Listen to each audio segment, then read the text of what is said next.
ఇక పంట నష్టపోయిన రైతుల అకౌంట్లోకి డబ్బులు విడుదల చేయడంపై రైతులు హర్షం వ్యక్తం చేస్తున్నారు.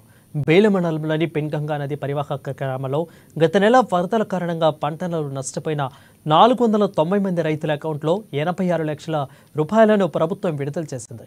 ఇక ఈ మేరకు సీఎం రేవంత్ రెడ్డి చిత్రపటానికి అసెంబ్లీ ఇన్ఛార్జి కంది శ్రీనివాసరెడ్డి చిత్రపటాలకు గ్రామ రైతులు ముఖ్య నాయకులు పాలాభిషేకం చేశారు. గత 10 ఏళ్లుగా తమ పంట భారీ వర్షాల వల్ల ముంపునకు గురవుతున్న ఏ ప్రభుత్వం కూడా మమ్మల్ని పట్టించుకోలేదని, కానీ కాంగ్రెస్ ప్రభుత్వం వచ్చిన తర్వాత కేవలం 1 నెల వ్యవధిలోనే పంట నష్టపోయిన రైతులకు పంట పొలాలకు వ్యవసాయ అధికారులతో సర్వే చేసి నేరుగా తమ అకౌంట్లోకి డబ్బులు విడుదల చేసినందుకు సీఎం రేవంత్ రెడ్డికి ప్రత్యేక ధన్యవాదాలు తెలిపారు రైతులు.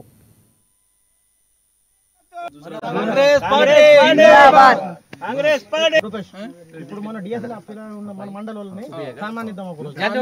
జిందాబాద్ కాంగ్రెస్ పార్టీ జిందాబాద్ జిందాబాద్ विद्या करते ना जब सबसे पहले